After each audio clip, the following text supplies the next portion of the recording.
skip this ahead, which is about various level of control of our application. We can discuss this later if you have some time. So let's talk now about the modeling environment. So as I said, CloudML being part of MODACloud, it provides a lot of level of abstraction. Actually, CloudML is at the CPIM level, so cloud provider independent model level, and CPSM level, so cloud provider specific model. And it's composed of two main tools. The language itself, supported with editors, the graphical editors provided by the Manager tool or some textual editors, and a refinement engine which automatically allows you to transform your cloud provider independent model into a cloud provider specific model.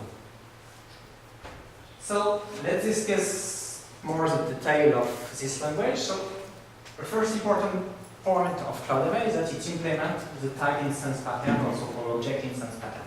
What this pattern means is that so you have basically, when you define your language, two levels, meta modeling, the meta model, which is basically the grammar of your language, and then the model, which is the little stuff that you're writing, the very specification of your deployment and provisioning. And basically inside CloudML, you can define at the meta model level your own type.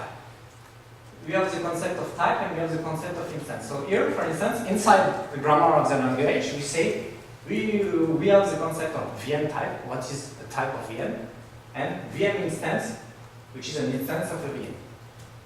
And then, in your model, so when you're writing your specification, you can create instances of VM type. So here, for instance, a small Linux. So I say a small Linux is a VM. It's a type of VM. And then I can say SL1 is an instance of SL. So basically, it's soft. In terms of my grammar, it's a VM instance, but it's also an instance of SL, so my small Linux. What it is useful for, it's basically this way, we can, by using the language, ourselves define new types. So we can extend the language by defining new types. That can be then later on instantiated. And then these new types can, of course, be reused across several models and across several specifications.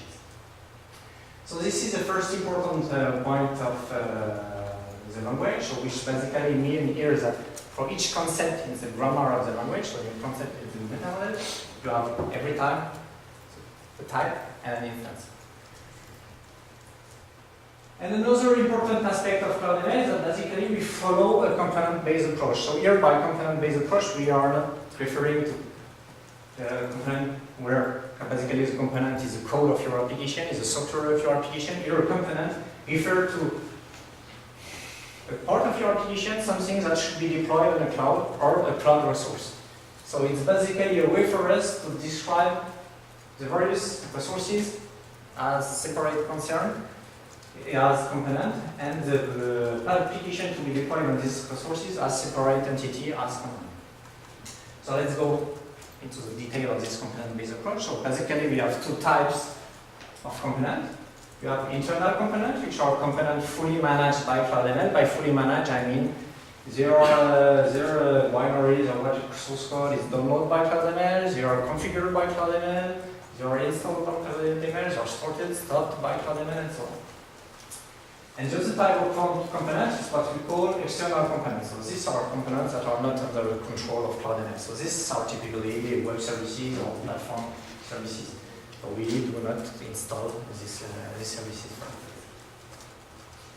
As classical component-based approach, this component can expose provided ports and required ports. So provided ports mean that you provide a feature or a service to, you can provide a feature basically, and a required port means that you need a certain feature or a certain applicative communication channel or something. So basically, we have two types of ports. One port type which is called execution platform. So it can be a provided execution platform or an required execution platform. So this is typically a required execution platform depicts the fact that a component requires a specific or an execution platform in order to be executed. While a provided execution platform port depicts the fact that I am providing this facility for executing a component.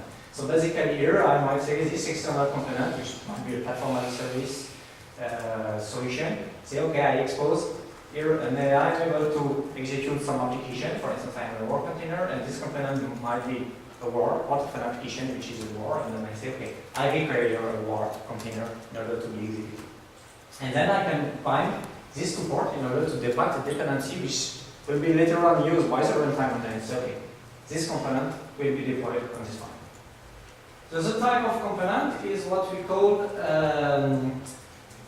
communication, required communication channel and provided communication channel, which basically describe that I require a certain feature from a component.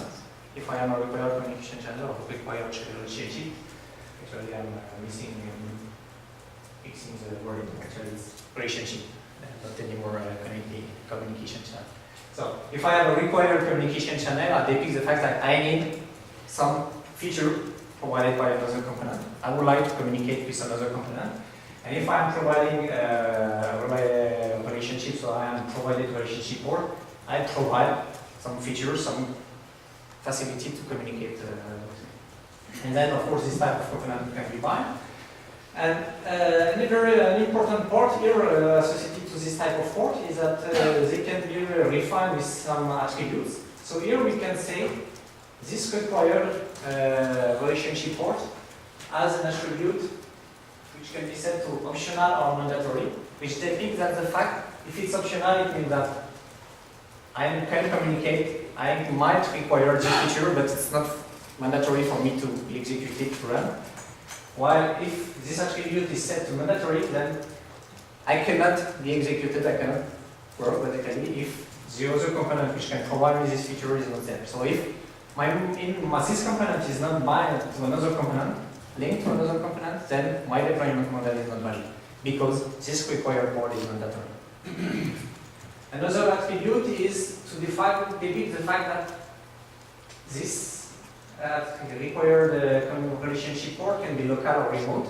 And if this attribute is set to local, it means that the other component which will provide me this feature that I require has to be deployed on the same resource, cloud resource than me.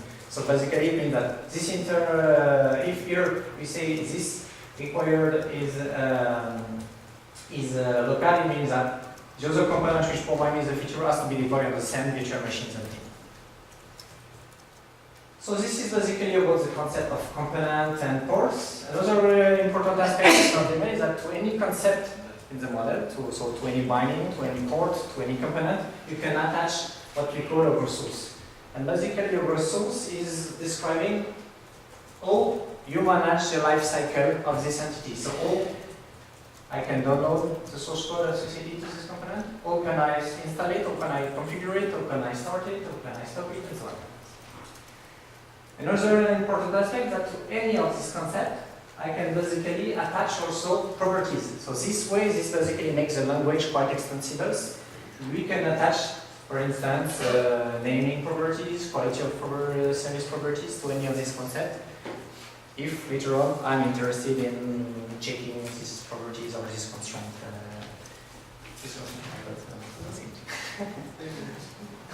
So, of course, everything is formalized through a meta model. I'm not going to present this meta model. I will just show you some example of the textual syntax of CloudML.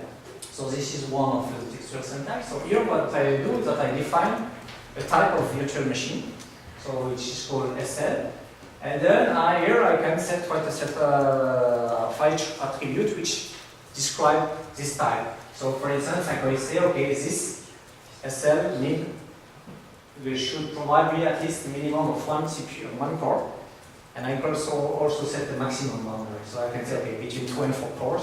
I can say between 1 gigabyte and 2 gigabyte of RAM, 50 gigabyte of storage and 100 gigabyte and so on. I can also specify security aspect and so on. And here, I define a port. So here I define a provided execution platform port, which I call S1 provided, and which here simply says I provide an operating system which is Ubuntu.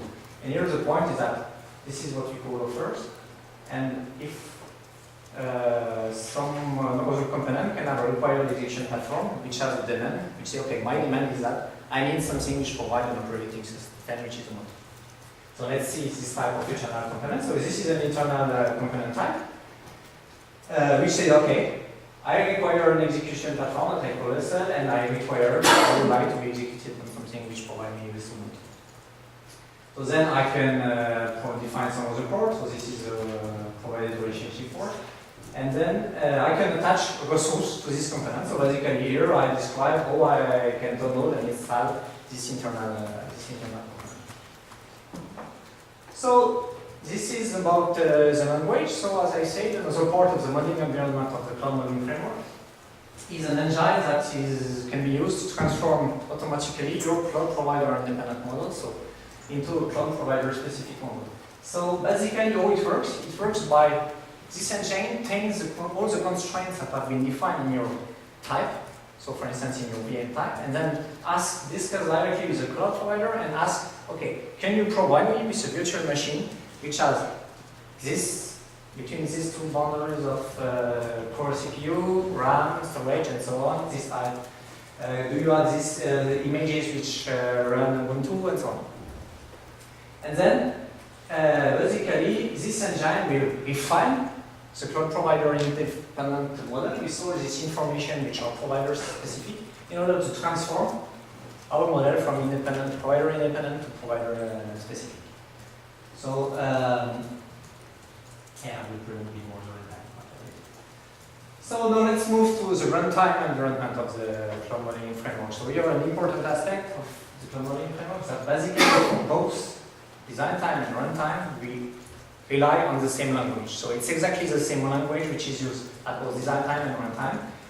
And here is the whole architecture of the CloudMF.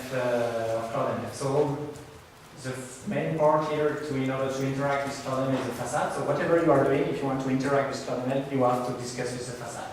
The facade allows you to manage the model, so you have some interface to directly manage in an atomic granularity level the model by setting attributes, removing component, adding component at this step, and you have also a set of high-level commands which allow, for instance, to deploy, scale out a VM and this type of command.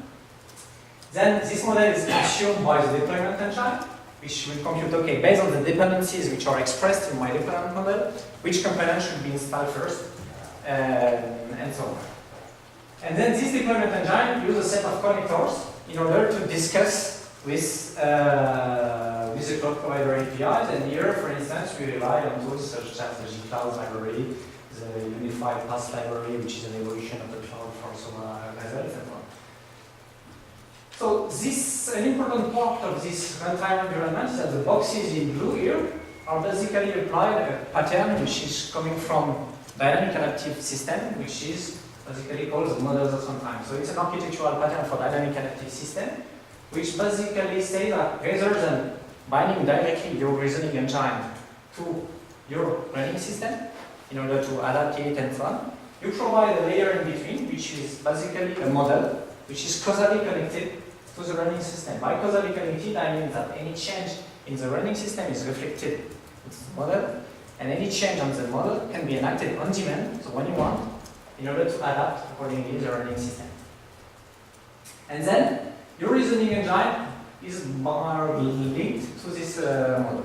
So this provides a separation of concern between your reasoning engine and your running system, and for instance, it can be used so that, for instance, you remove, rather than directly working this time on your running system, you simulate your running system. And you don't have to change your reasoning engine, or you can change your reasoning engine to test it on your running system. And also, an important aspect here is that since your model, and since you can use your modeling tools on these models, which is causally connected to your running system, you can continuously design your system. So while the system is running, you can still edit your model. And when you are done with this modification, you can say, okay, please, no, adapt my running system because I think I've done a new iteration. So it's kind of an agile process. So we rely on this architecture inside CloudML. So basically, here is a current model at the CPSM level of your running system, which is keep connected by this box, causally connected by this box to the running system. And this model is consumed by your reasoning engine. The reasoning engine is not something provided by CloudML. You can do whatever you want with your model, do some model checking or whatever, use your existing modeling tools. Then You define a new model, you provide this new model as input